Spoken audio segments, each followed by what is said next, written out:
Amigos e amigas que gostam de música brasileira, da boa música, da música de qualidade, e que têm interesse em conhecer a memória desta música do Brasil, o que aconteceu nos bastidores das gravações. Hoje é um dia também especial, porque o convidado de hoje, que o seu Manuel Barenboim, o idealizador desta série, vai trazer para nós, tem histórias. Só de nome o cara já tem não cabe na tela. Mas o Manuel vai explicar tudo isso direitinho. Então, diretamente de Israel, o nosso querido e considerado idealizador, Manuel Barenboim. Olá, Luiz. Olá a todos que gostam da música do Brasil. Aqui estamos para reavivar a memória da nossa música, da nossa história da música brasileira, e sempre trazendo alguém que tem uma importância fundamental em tudo que aconteceu, nas coisas que aconteceram dentro de todo o processo da música do Brasil. Eu trabalhei, e com um prazer imenso, eu trabalhei 2 anos seguidos com ele, realizamos algumas coisas que eu considero, para mim, muito importantes do que a gente fez, do que da minha história, acredito que da dele também, mas ele tem histórias antes do nosso encontro e depois do nosso encontro.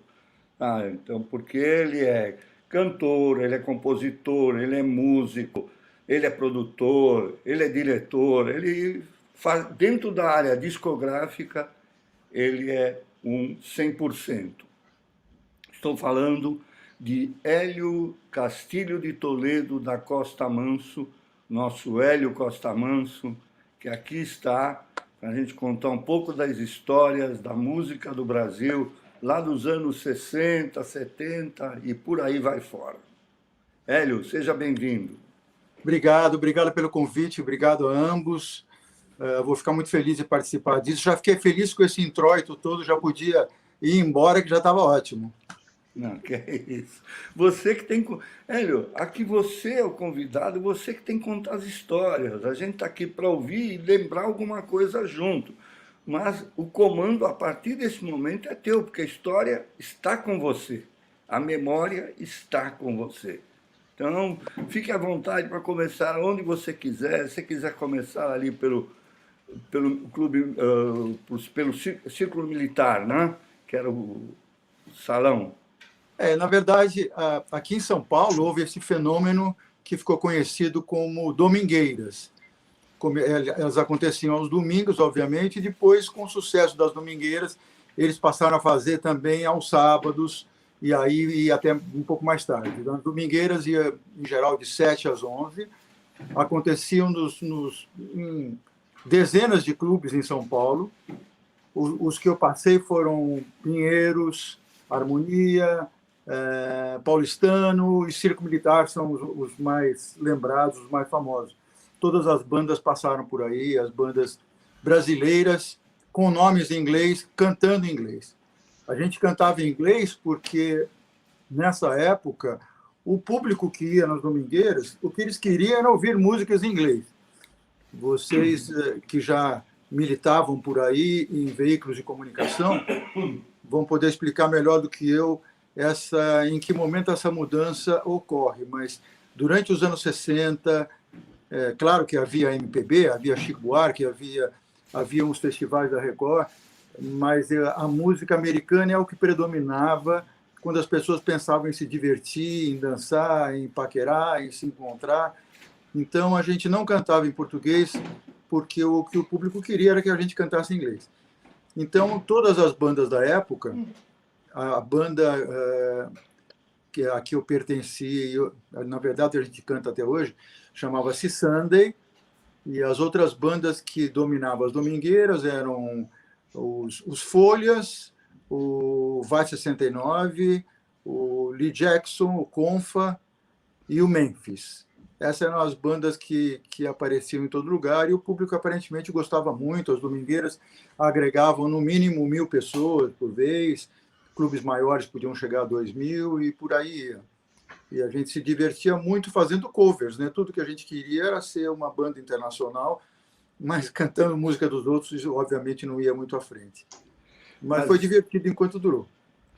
Agora, você falou em Sunday, mas antes do Sunday tem alguma coisa também? Olha, quando eu comecei, lá por volta de 67, por aí, eu estudava no Colégio São Luís, em São Paulo, na Avenida Paulista. E quando eu terminava as aulas, eu descia a Rua Augusta e ia até a única loja jovem de discos que ficava da Avenida Paulista para baixo, que era a loja do Antônio Paladino. O Antônio Paladino era o proprietário da loja, depois ele se tornou diretor de várias gravadoras. E ali a gente ia conversando. E naquela época, aliás, para os espectadores, para os ouvintes, para todo mundo que vai acompanhando o programa, é interessante depois vocês aprofundarem isso também. É aquela coisa dos... Por que os covers aconteceram? Cover, para quem não sabe, é uma gravação feita à semelhança máxima que se possa conseguir do original. E por que a gente gravava cover se já existia o original? Porque o original, muitas vezes, não saía no Brasil ou demorava para sair no Brasil. Os radialistas, os disc jockeys, os programadores de rádio, eles tinham acesso a discos importados, obviamente, seja recebendo de fora ou indo lá fora comprar. Muita gente que trabalhava em companhias de aviação também trazia. E, com isso, as músicas internacionais, músicas não lançadas no Brasil, eram tocadas à exaustão, se fossem boas, obviamente. O público ouvia e corria na loja comprar. Chegava na loja e não tinha aquela gravação. E aí alguns proprietários de loja, Antônio Paladino entre eles, começaram a perceber que conseguiriam vender um cover, uma gravação parecida com aquela, o máximo que se pudesse, e o público ia ficar feliz, porque ia ter aquela música. Obviamente, o ouvido de vocês, o meu, quer dizer, o ouvido de quem trabalha com música é mais aguçado. O grande público, muitas vezes, não percebe enormes diferenças que a gente percebe e eles não percebem. Não quer dizer que as gravações eram horríveis, mas, obviamente, não eram tão boas como o original. Mas muitas bandas faziam isso. Foi a atividade onde nós todos começamos. Aí eu gravei uma música que era sucesso mais ou menos nessa época, chamada See You in September. O original era de um grupo chamado Happenings. E gravei uma música de um compositor e cantor chamado Bob Hebb, que chamava-se Sunny. E com essas duas músicas, eu e vários colegas fizemos uma banda chamada Mustangs, e a gente gravou vários covers. Essa primeira formação tinha o Paulo Afonso, Lelo Sampaio, o Antônio Carlos da Gama e Silva, Marcelo Cagiano, João Cunha Neto e eu. Assim que a gente começou. Era esse Mustang que eu queria lembrar. Agora, dessa história toda aqui que você contou, eu vou contar um pouquinho da minha participação, né? Eu ainda não era produtor, né? Eu era divulgador ainda, e eu descobri a loja do Paladino, sabe, indo na Rua Augusta, porque molecão, né, queria passear na Rua Augusta, principalmente no sábado de manhã, onde saía aquela história, na rua tal vai ter uma festa na casa de não sei quem, tal.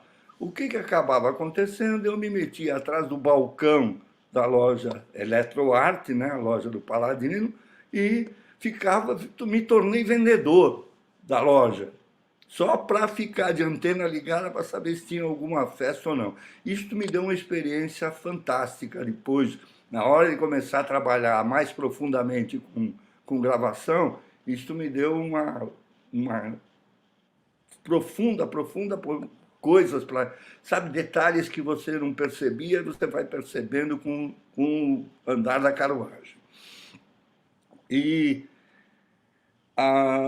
eu tinha uma outra coisa que eu ia falar e agora fugiu. Eu vou lembrar, eu falo. Mas essa atividade de ficar atrás do toca-discos, para quem não sabe, obviamente, naquela época, tinha um balcão, um monte de discos nas prateleiras, e tinha um toca-disco do lado que o dono da loja, ou alguém, algum amigo, no caso, o Manuel Berembem, ou eu, ou qualquer outra pessoa que tivesse a confiança do dono da loja, a gente botava a música para tocar. O público que estava ali passeando na loja ouvia aquela música e eventualmente gostava e comprava. Outra coisa que acontecia na época, que hoje em dia seria impossível, é você juntava 1, 2, 3, 4 amigos ou amigas ou casais e entrava em umas cabines de vidro onde levava ali 5, 8, 10 discos debaixo do braço, supostamente para ouvir os discos e ver se gostava e aí comprá-los, né? Muita gente ficava lá, só ouvia, não comprava nada. Mas era assim que a gente conhecia músicas na própria loja. E essa história que você contou sobre gravações do disco que demorava para chegar, sabe, 6 meses, 8 meses, ou às vezes nem chegava, o sucesso passava e nunca ninguém tinha a gravação. Eu participei e fui divulgador também, no caso, na época, de uma gravação que se tornou famosa, que foi a música do Trini Lopes, tá? Cantada pelo Prini Lores. Então, é o América da trilha sonora do West Side Story, e que ficou famoso. E ninguém sabe, porque não existia a gravação do Trini Lopes aqui. Não tinha. E a história começou com o Paladino. O Paladino é que me mostrou a gravação, eu levei isso para o seu Scatena, que eu trabalhava na RGE, e aí bolamos isso aí. Eu não era nem produtor, eu era só o divulgador. Levei e ali o Scatena chamou o pessoal e vamos fazer. E criou-se um astro que foi o Prini Lores, foi sucesso mesmo.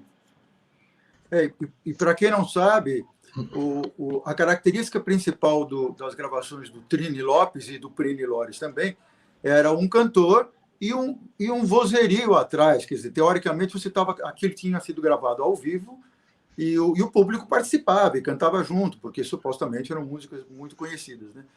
E o Prini Lores, quando gravou, também, vocês chamaram, Scatena, a RGE, chamou jovens, né, estudantes, para participar. E uma dessas estudantes que participou era a Rita Lee, ainda muito criancinha. Olha só, eu estive nessa gravação batendo palmas. Tá? Já? Eu estou marcado nessa gravação. Já está na posteridade. Como ritmista, sabe? Então, ali. Não puseram meu nome na lista dos direitos artísticos, direitos autorais, né? Então, estou fora disso. Mas deixa eu voltar um pontinho, Luiz, antes de eu falar, porque é uma coisa que acho que você também é importante de falar nessa hora. O Hélio comentou o caso de por que se cantava muita música. Se cantava muita música americana, Hélio, porque houve uma invasão nos anos 60, até que até que a Record, a televisão, inverteu a bola. Porque até antes da Record, as rádios tocavam e era só música americana. Era basicamente música americana. A música brasileira, e no mercado, era ainda assim.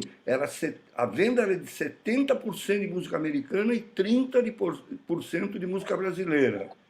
Até o advento da Record, do fino da bossa, do Bossa Saudade, dos festivais, aí começou a virada que, no começo dos anos 70, chegou a inverter, 70 para 30.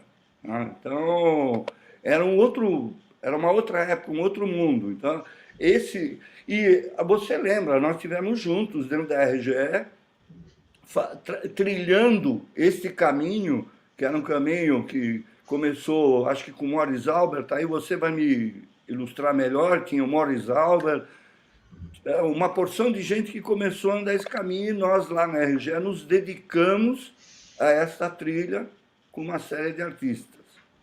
Luiz, você do lado da rádio. Eu vou falar um pouquinho, eu até ia meter minha colher naquela hora para responder ao que o Elinho tinha dito.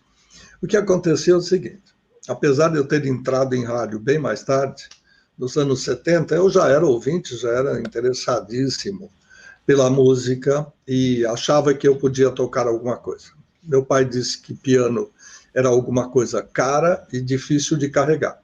Então ele me deu uma sanfona, que a gente apelidou de harmônica, não que não fosse o nome dela, mas sanfona era muito desagradável a gente sair por aí com ela. Então me deu uma harmônica Scandali e eu fui aprender lá. Quando chegou no triângulo, que a gente tinha que botar a mão esquerda, já convencer a mão direita e a mão esquerda a se entenderem com o negócio de abre e fole, e aqui no vertical já era meio complicado. A hora que chegou no triângulo, e eu era aluno da professora doutora Dona Darclé Petit, que era neta de Carlos Petit, e morava na rua Carlos Petit, na casa do avô.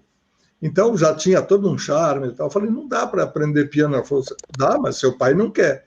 E você tem que aprender o que ele tem de interesse, até porque te deu a sanfona para... Bom, desisti e comecei a tocar disco, que eu achei que era mais fácil, é o mais prático. Olhando do lado de rádio, existia uma legislação do presidente, do então presidente Jânio Quadros, de 1955, 7 de julho de 1955, que dizia, entre outras coisas que as pessoas nem sabem, porque o rádio nunca obedeceu direito, era obrigatório dizer o nome de quem cantou, o nome da música e dos seus autores. Ninguém gostava disso, e depois as rádios começaram a fazer economia e tocar mais música e menos falatório, que eram slogans e tal. Isso aí prejudicou.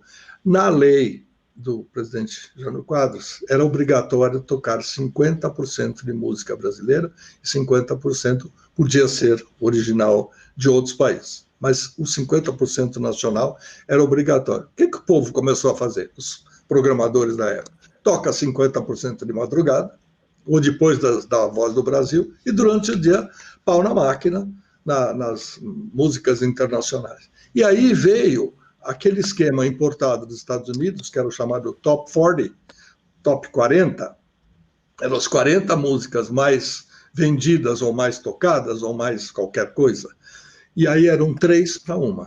Cada pacotinho de 4 músicas, que dava, em média, 12, 13 minutos, para depois entrar no intervalo comercial, a gente trabalhava em cruz, né? Hora cheia, 15, 30 e 45 eram as aberturas para intervalos comerciais. E nesse espaço, né, é que o pessoal começava com uma música de ponta, uma música estourada, e no meio enfiava uma música brasileira. E aí, quando apareceram os cantores brasileiros que cantavam em inglês, disfarçava-se um pouco, né? E como era uma música tida como produção nacional, a coisa ia no embalo aí. Então, aí, nos anos 70, encontrei o Hélio Eduardo lá na Rua do Triunfo e começamos a trabalhar juntos. E aí o Hélio vai contar um pouco dos artistas que ele produziu, e aí vocês vão ver a lista de nomes que são importantíssimos, que devem muito ao talento do Hélio de produzir. Ele tem uma criatividade maravilhosa. Eu não estou falando isso porque ele está aqui em frente, estou falando porque é a verdade. E se a hora que ele começar a dizer quem são os artistas que ele produziu, aí vocês vão entender o que eu estou dizendo. Seu Hélio. Então, que ano você chegou exatamente, Manuel? 73. 73. Não, minto, 75. Eu comecei a trabalhar na RGE em 1973 como produtor. Antes eu era artista como banda Sunday, né? E acho que com isso o diretor na época era o Antônio Paladino, ele deve ter gostado das coisas que eu fazia e me convidou para ser produtor. E a primeira produção que eu fiz em 1973 foi um LP da Marília Medalha, chamava-se Caminhemos. E lá fui eu, achando que eu vou tomar conta disso, meio apavorado, porque Marília Medalha já era um grande nome e eu, obviamente, não dominava muito esse tipo de música. Mas eu tive a sorte dela ter chamado como arranjadora a Rosinha de Valença. A Rosinha de Valença trabalhava muito bem, me recebeu bem, era a primeira coisa que eu fazia, possivelmente ela teve muita paciência comigo, e eu fiz o que pude, e o disco saiu muito legal. A partir de 70... com as duas. Só para você saber, eu trabalhei com as duas. Ponteio então. É produção, quer dizer, Ponteio é semi-produção minha, tá? E a Rosinha eu trabalhei com ela também. Ela também de instrumentista. Era maravilhosa com violão, maravilhosa. Eu não sei se se os ouvintes sabem mais, muito mais do que eu, o Manuel Berenben, ele trafegou no meio de grandes celebridades da época e até hoje, tanto aqui como na Itália. Como te falei, eu era um homem de música internacional. Aliás, lembrando o seguinte, quando eu falo de músicas estrangeiras, músicas em inglês, e nós todos falamos de músicas em inglês, a gente quer dizer música internacional, porque a música italiana e a música francesa tiveram enorme força nos anos 60, né? Grandes nomes e as melodias duram até hoje. Eu, particularmente, acho que essa época é a época em que os arranjos das músicas italianas são os melhores arranjos de música popular que eu conheço. Nessa época em que se gravava com 2 ou com 4 canais, e então o arranjador tinha que escrever tudo e tudo tinha que sair muito bem. É isso. Aí, a partir de... A RGE, quero lembrar para quem está nos acompanhando, que a RGE era uma gravadora nacional, obviamente com um poder de catálogo muito menor do que as outras, os gigantes da época, Philips, RCA. Quais eram as gravadoras famosas da época? Odeon, né, Manuel? Odeon, RCA, a Philips eram 4. Continental. Não, a Continental é nacional. Continental Nacional. Continental, Odeon, Copacabana e RGE são as nacionais que eu lembro. Mocambo, Musidisc, né? Eram gravadoras menores, nacionais e por isso menores, né? Odeon, RCA, Columbia, a CBS, e a Philips, a Fonogram. Essas eram as 4 majors que a gente chamava, eram as 4 grandes. Então, esses grandes selos, eles tinham um enorme catálogo. Obviamente, o Brasil, não dá para você lançar tudo que uma Philips tinha, que chegava dos Estados Unidos, ou de países da Europa, ou países de Itália, França, não dava para lançar tudo. Então, o que a gente fazia muitas vezes? A gente identificava uma música boa que estivesse tocando no rádio e gravava e saía na frente. Por exemplo, o primeiro enorme sucesso do Sunday, o maior sucesso da banda Sunday, foi uma música chamada I'm Gonna Get Married, que eu gravei aí por volta de 71, já na RGE, mas como artista, não como produtor. Essa música original dela era do compositor e cantor Lou Christie, eu acho que era da Philips, e era o lado B de um sucesso do Lou Christie. O lado A desse compacto, para quem não sabe, compacto era um disquinho desse tamanho de vinil com uma música de cada lado. O lado A desse compacto era uma música chamada I'm Gonna Make You Mine, que era I try every trick in a book, with every step that you took. Esse era o lado A. Então, o divulgador da gravadora, ele trabalhava o lado A estourava, como estourou, e outros discos vieram depois, ou do Lou Christie ou de outros, e aquele disco era abandonado, que já tinha vendido o suficiente. O lado B dessa música era I'm Gonna Get Married. E o Paladino, por algum motivo, se apaixonou pela música e perguntou se a gente queria gravar, a gente gravou. Então, o que eu quero dizer é, uma gravadora pequena tem que se virar para ter ideias. Não adianta, você não vai ter catálogo nunca, a gente nunca ia ter um catálogo sequer 10, 15, 20% do tamanho de uma grande gravadora. Então, a gente tinha que se virar. Quando o Manuel Berenben virou diretor, e eu era produtor, ele era o meu diretor na RGE, a gente continuou procurando ideias, né? Então, era eu, o Marco Antônio Galvão também, que também era de rádio, também virou produtor, e a gente foi procurando ideias. Um dos primeiros artistas a gravar em inglês, sem ser americano, foi o Christian. O Christian é um fenômeno para mim. O Christian é um menino caipira, né? Não falava uma palavra de inglês, mas sabia ler um texto em inglês com uma pronúncia de perfeita, assim, ele era perfeito. E uma das primeiras coisas que o Manuel me autorizou a fazer foi uma aventura e tanto. O Manuel inventou de eu gravar o Christian nos Estados Unidos, que era o sonho para qualquer produtor, mas ainda era uma coisa perigosa. Quando você pensava, vamos, eu vou gravar lá com músicos outros, vamos gastar uma fortuna. Então, o dono da RGE nessa época era o adorável Henrique Lebendiger, e o Manuel convenceu o Henrique Lebendiger que valia a pena eu, Christian e o maestro que nós escolhemos, que foi o Daniel Salinas, viajarmos para Nashville. Vocês vão perguntar por que Nashville, né? Nashville é conhecido como berço de música country, né? Música caipira americana. Mas Nashville é, possivelmente até hoje, a cidade que tem o maior número de estúdios de ótima qualidade. E nós fomos para Nashville gravar, foi ideia do Manuel, e saiu um ótimo disco. O Christian, um ótimo cantor, Daniel Salinas, ótimo arranjador, e saiu um disco muito bom. Lembra dessa época, Manuel? Sim, claro, é inesquecível. Essa passagem minha da RGE é inesquecível. A gente tem coisas maravilhosas para lembrar, sabe? Eu vou lembrar um nome só, porque aí ele conta um pouco mais a história, mas o Hélio é responsável pela gravação e pela criação do grupo chamado Harmony Cats. A ideia do Harmony Cats nasceu fora ali da RGE, tá? Eu convivia muito em rádio, então ouvindo e vendo, e de repente apareceu um compacto inglês com um pupurri dos Beatles. Eles tinham feito um pupurri só. Entreguei na mão do Hélio a ideia, ele montou o grupo, Salinas foi o maestro, e saiu um disco maravilhoso. Se você ouve hoje, você não acredita. Você tem que ouvir para entender o que eles fizeram. Quer dizer, tem trecho de música ali que tem 10, 15 segundos só porque era uma passagem para uma outra. Entre o lado A e o lado B, que é uma LP, né? Lado A e lado B, são 90 músicas.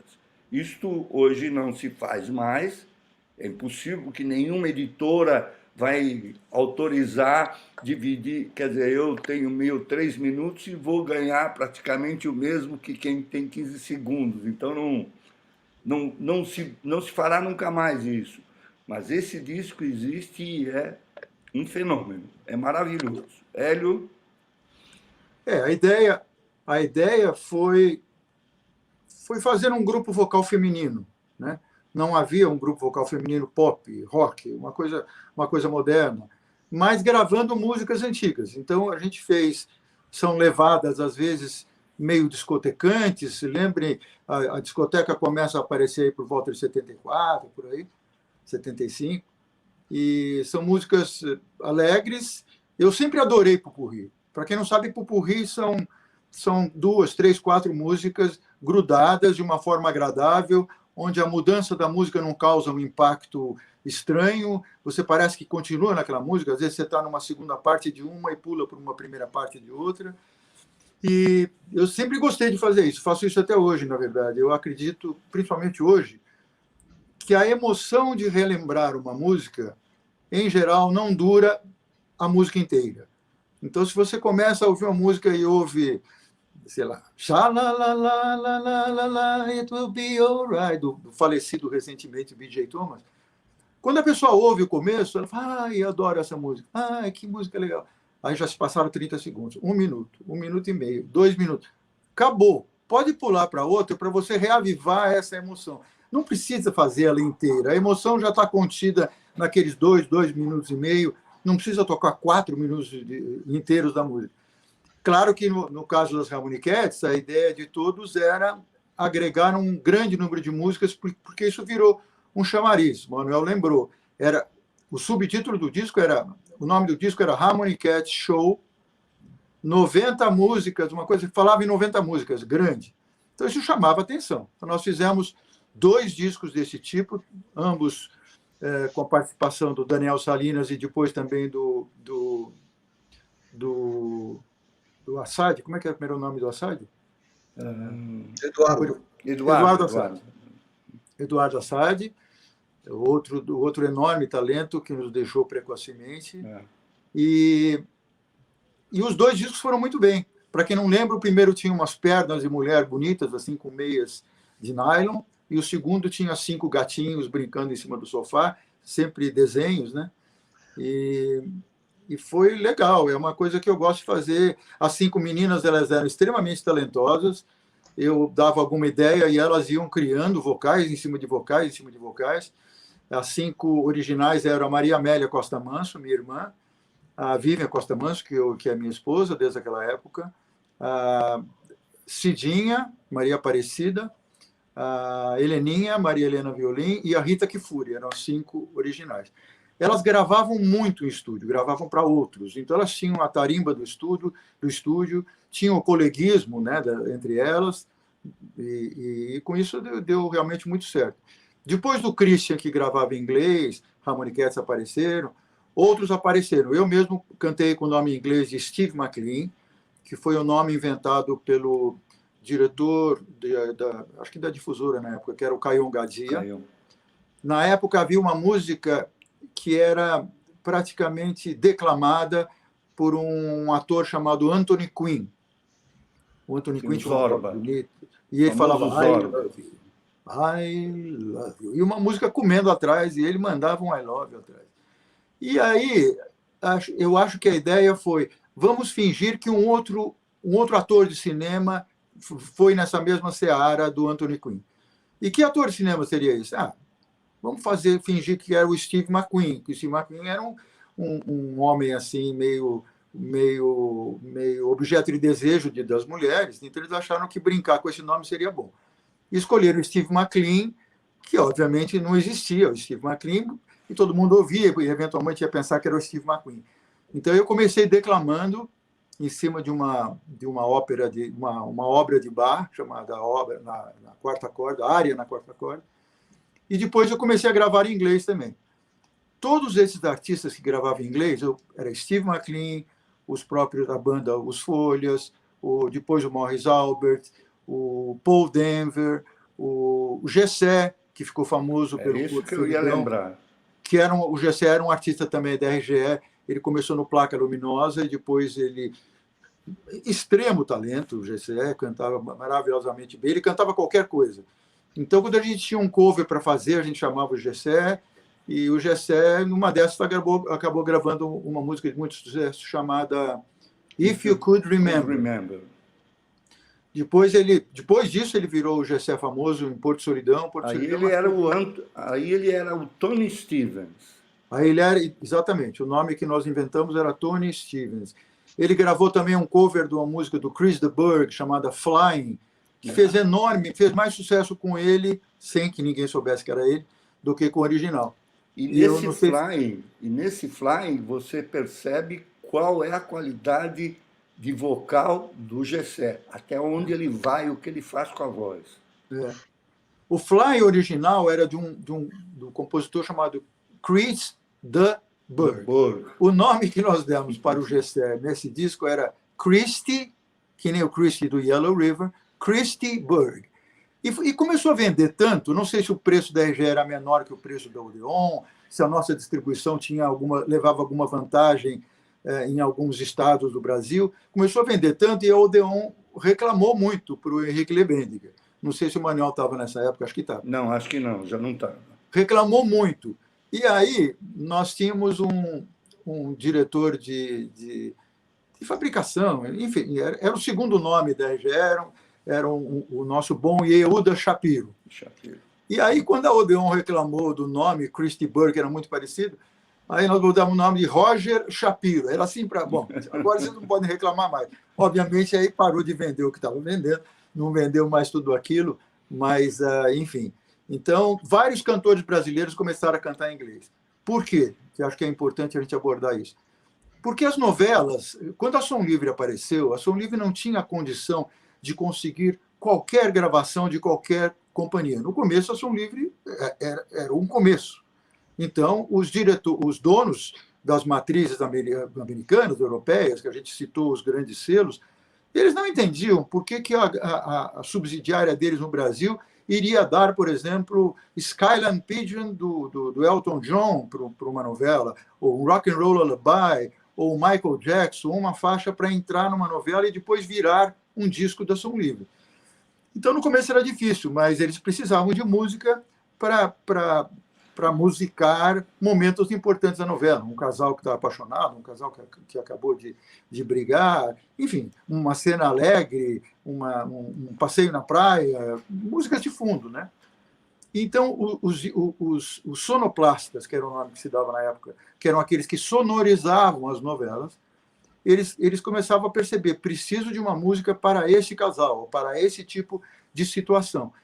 E ele chegava aonde? Nas gravadoras, principalmente nas menores. As nossas portas eram muito mais abertas do que as grandes. As grandes tinham uma burocracia sempre um pouco maior. E eles também, muitas vezes, eram os compositores, ou se não eram compositores, eram os que davam a ideia do tipo de melodia, e a gente acabava compondo, o sonoplasta acabava virando parceiro, e, obviamente, ele tocava, né, fazia jus a essa parceria. Então, muitos de nós começamos fazendo isso, fazendo músicas em inglês para as novelas da Globo. Para não perder o fio da meada, desculpa, Manuel, mas é para poder emendar, porque senão vai passando o tempo e a gente esquece ou deixa de fazer uma ilação importante.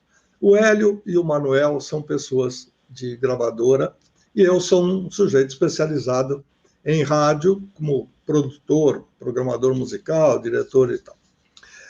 A gente sabia de algumas coisas que aconteciam do outro lado, mas não tecnicamente, porque a dificuldade. Então, aproveitando essa oportunidade, o Hélio podia explicar, quando ele falou em ceder, né, os direitos de uso da música para fazer o popurrí das Harmony Cats, e também ceder os direitos da música para fazer parte de um LP com 6 músicas de um lado, 6 de outro, e que algumas delas são temas fortes da novela X, Y ou Z, e outras vão tocar simplesmente para compor e tal.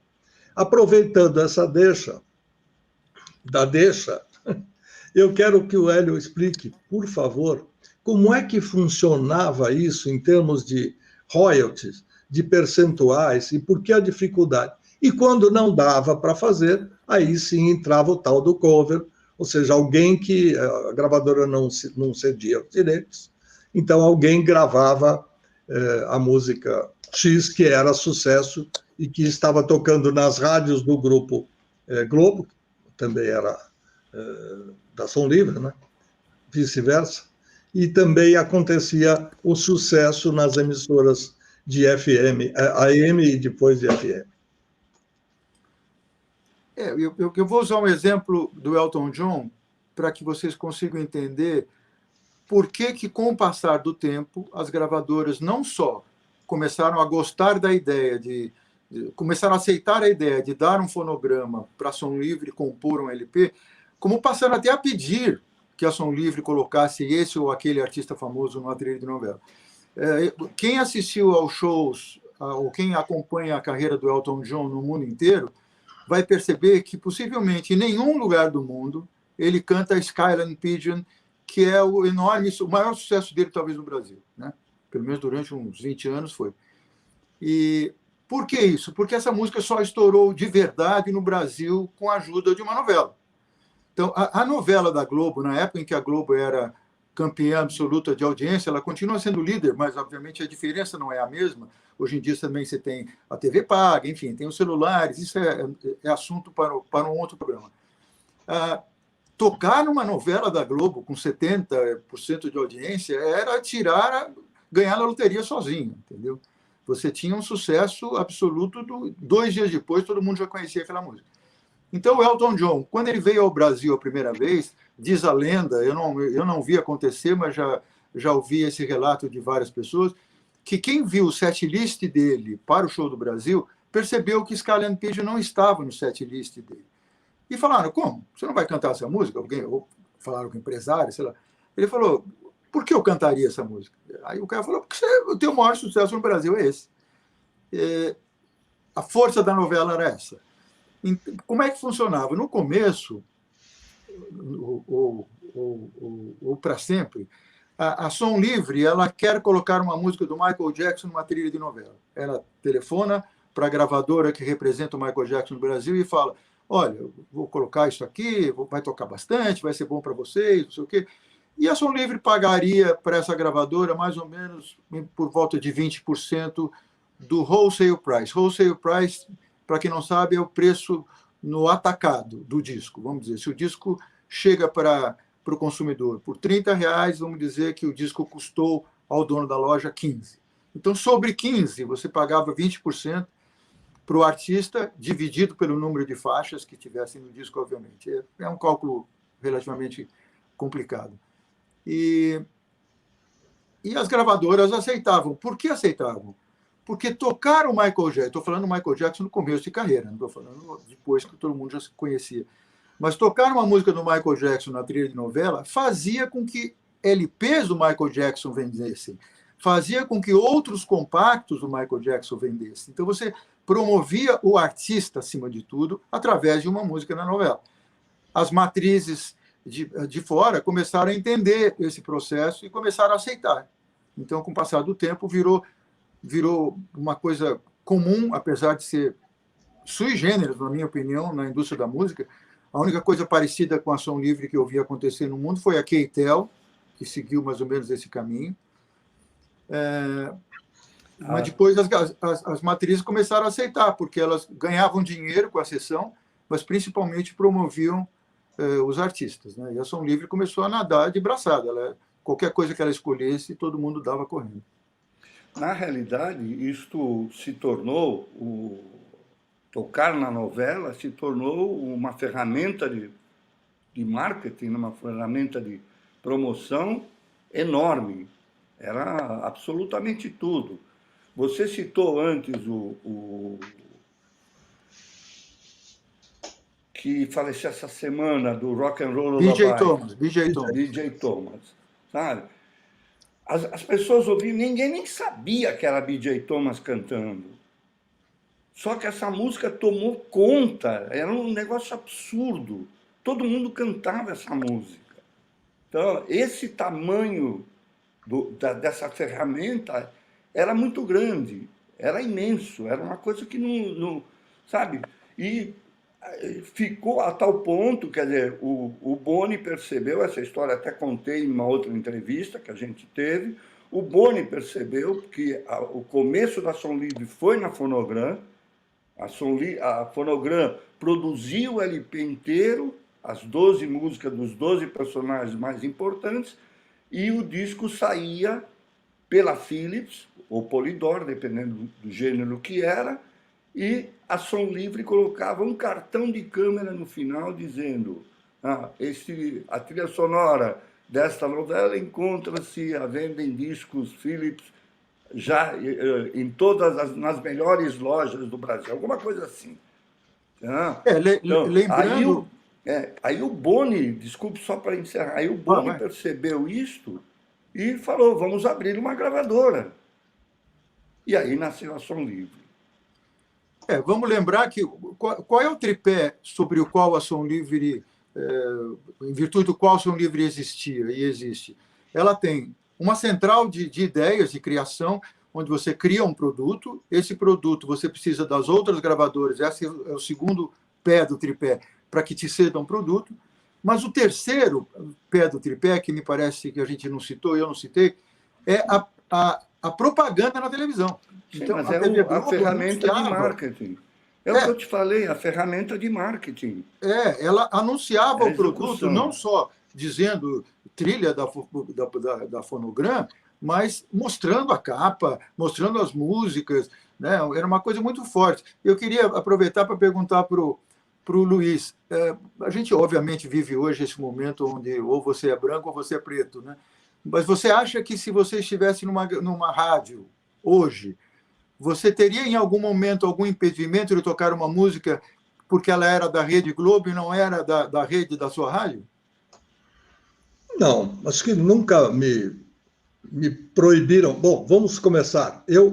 O meu início, depois de trabalhar em televisão, e na TV Cultura, que eu acabei lançando um programa de música em filme e clips, e daí surgiu o interesse maior por esse trabalho, e eu fui trabalhar na Rádio Excelsior.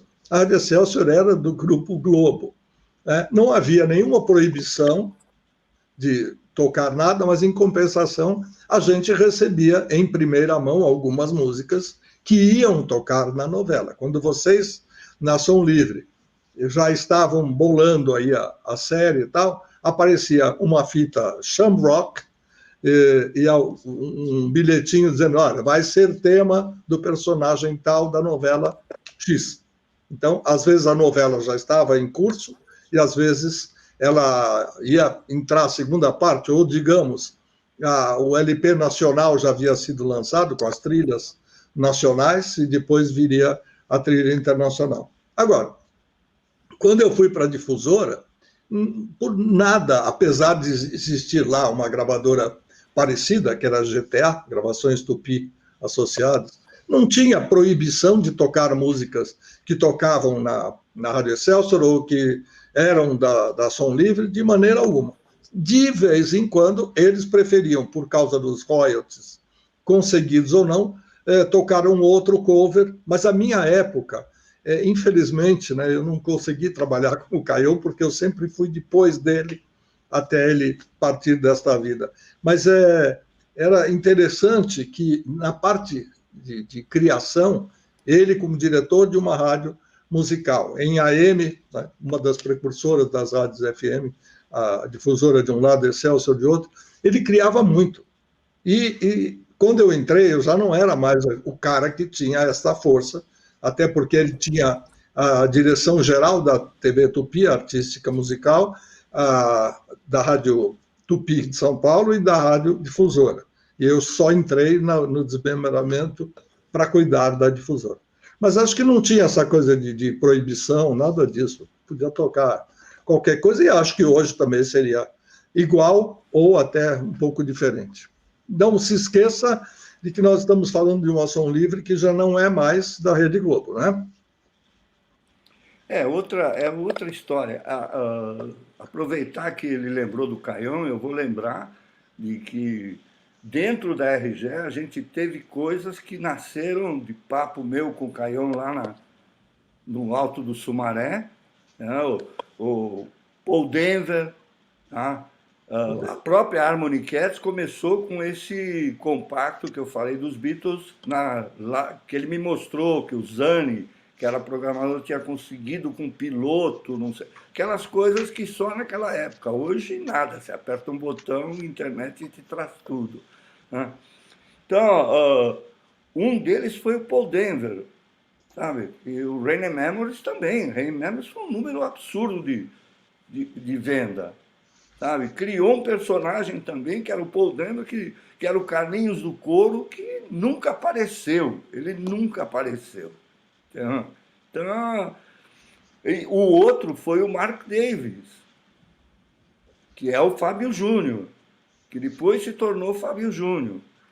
Então, era uma época de criatividade nessa história, e é por isso que eu falei no começo do programa do Hélio, entendeu? Porque a parte criativa... O Hélio também, que eu não quero deixar passar isso, que o tempo vai passando, mas eu não quero deixar de passar. O Hélio também trabalhou com um artista importantíssimo, que infelizmente não está mais com a gente, que é Roberto Leal, certo? O Hélio foi responsável por uma série de grandes sucessos do Roberto Leal. Se é uma coisa que eu me orgulho, é de ter aprendido... Eu gosto muito de música. O meu hobby, a minha vida inteira eu dediquei à música e continuo dedicando. É uma coisa, para mim, que faz muito bem à minha alma. Mas eu aprendi com o tempo... Imagina um cara que cantava Deep Purple um dia ir produzir o Roberto Leal. Quer dizer, na minha cabeça era uma coisa impensável, né? É um tipo de música completamente diferente. Mas quando você gosta de música, quando você é um produtor, então você acompanha a edificação daquela música, o tipo de arranjo, o tipo de som de bateria, que músico você vai chamar para tocar bateria, para tocar guitarra e tudo mais. Você vai adicionando coisas que fazem parte do seu gosto principal, vamos dizer. E eu adoro cada uma das coisas que eu fiz com o Roberto Leal, cada uma das coisas que eu fiz com o Giliardi, enfim, com Carlos Alexandre, com vários artistas muito populares, né, da RGE, eu gosto muito de todos eles. Mas eu não queria deixar de falar uma coisa que eu quero fazer justiça a duas categorias de profissionais que militam na indústria fonográfica, que ajudaram sempre muito a direção, a diretores como o Manuel Berembem, ou a produtores como o Hélio Costa Manso, que são os vendedores de disco e os divulgadores. O Manuel falou que ele começou a carreira dele sendo divulgador, E esses caras são os caras que percebem quando os fenômenos começam a acontecer, seja um divulgador, seja um vendedor, e trazem, e muitas vezes, te digo mais, muitas vezes eu não dava a mínima. O cara chegava e falava uma coisa e dizia, não pode ser. Né? E depois a coisa se mostrava verdade e muitas vezes a gente perdia a oportunidade. A esses valorosos profissionais eu quero render a minha homenagem. Só uma lembrança. Só uma lembrança. Eu vou precisar da tua memória, que é mais jovem que a minha. É o seguinte, a gente produziu um disco com um cantor que nos foi trazido pelo vendedor do Paraná. Você vai lembrar disso. Que veio e era aquilo que a gente chamava de matéria paga, ou seja, a gravadora não colocava investimento nenhum disso, porque havia um interesse do cantor ou de algum parente, alguma coisa assim, que queria gravar o disco com ele. Então chegou isso para nós. Eu estou tentando lembrar o nome desse artigo, que acabamos de gravar e virou sucesso nacional. Ou seja, foi um vendedor que trouxe para a gente um produto que naquele momento nem parecia que ia ser e virou. Então, isso acontecia. Hein? Eu te digo que muitos aconteceram assim. Né? A RGE teve um primeiro lugar absoluto, principalmente no Norte e Nordeste, com um cantor que sumiu, chamado Paulo de Paula. É ele que eu estou falando, é dele que eu estou falando, Paulo de Paula. O Paulo de Paula fez uma música, compôs uma música e cantou, que era o brega dos bregas. E atenção, para quem estiver vendo, eu falo brega para colocar um selo. Isso não tem nada a ver com qualidade para mim, tá? Mas era o estilo conhecido como brega e talvez até hoje.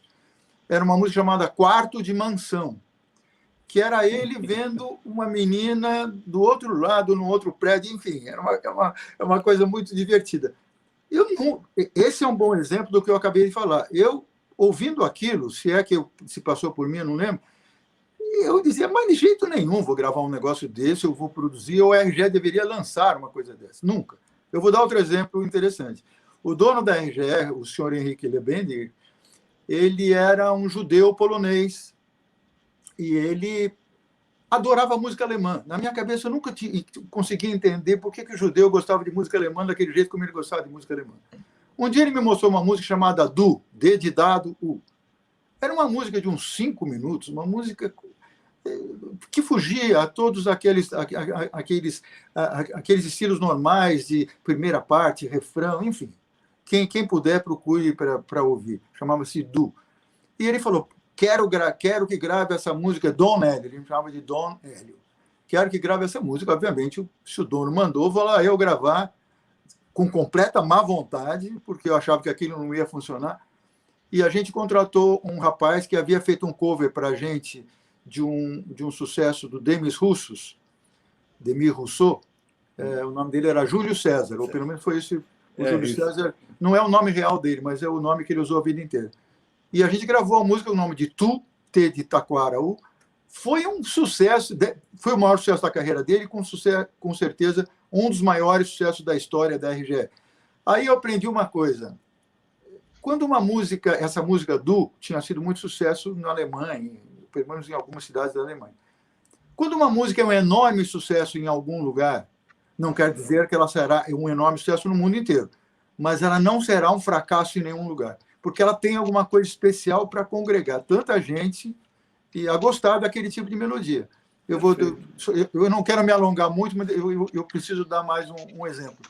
Nós tivemos um arranjador na RGE chamado Hector Lanha Fieta, um arranjador. Ele era arranjador, para quem não sabe, também até dos filmes do Mazzaropi. Ele era um argentino, extremamente talentoso, que não gostava muito da música pop em geral, que torcia o nariz para as coisas que a gente fazia, mas era talentoso, tinha o estilo dele e tudo mais. E ele e o seu Henrique Lebendiger me contaram uma história que era, assim, tem muito a ver com o que eu acabei de contar. Na época em que não haviam discos aos montes, o divulgador ou o dono da música, ou da editora, ele levava o quê? Partituras. Então, ele ia em algumas casas de dança da Argentina. O seu Henrique Lebendiger, ele primeiro foi morar na Argentina, ele vendia agulhas de vitrola na Argentina, E ele entrava nessas cafeterias que tinham dança na época, tinham pequenas orquestras, talvez, de 5, 6, 7, 8 elementos, o que para hoje é enorme, né? Mas para a época não é. E ele levava a partitura da música. E o dono da orquestra, confiando nele, porque você só tem a partitura na frente, dava a partitura para os músicos e tocava. Se fosse ruim, ia xingar o cara que tinha trazido aquilo. Isso o Henrique me falou uma coisa interessante. Ele falou, Hélio, eu ficava ali no fundo, quando o cara ia tocar minha música, de olho no que ia acontecer. Quando mais de 2 casais ao mesmo tempo se levantavam para dançar aquela melodia que era nova, era inédita, eu sabia que ela poderia ser um grande sucesso. É isso, quando você consegue envolver um grande número de pessoas, mesmo num lugar pequeno, é porque a música tem algo de especial. Olha, a gente teria para falar, eu tinha mais história para contar em cima do que o Hélio falou, mas infelizmente o nosso tempo está voando. Mas eu gostaria de falar apenas e completar essa história do seu Henrique, porque eu considero... O seu Henrique era o seguinte, ele era uma pessoa... Se eu tivesse que chamar, não seria Henrique Lebender, seria Henrique Lógica Bender, porque as coisas que ele te falava eram de uma lógica tal que não tinha como errar. Ele te falava coisa mais... e eram coisas puras, sabe? Ele virou para o Ed Carlos, quando a gente gravou o Ed Carlos, ele virou para o Ed Carlos e falou assim, você tem que cantar assim no palco. Eu estou feliz, mexendo o dedo. Aquilo virou marca do Ed Carlos, sabe? Eu já contei essa história, mas repeti em pedacinhos, sabe? O Jorge Ben ia cantar no Midem e ele virou para mim e perguntou que música o Jorge vai cantar. Eu falei, essa. Mas ele não vai cantar Chove Chuva nem Mais Que Nada. Eu falei, não, isso faz parte do... Não, tem que cantar, tem que cantar. Eu fui lá e convenci o Jorge a fazer um pequeníssimo pupurri.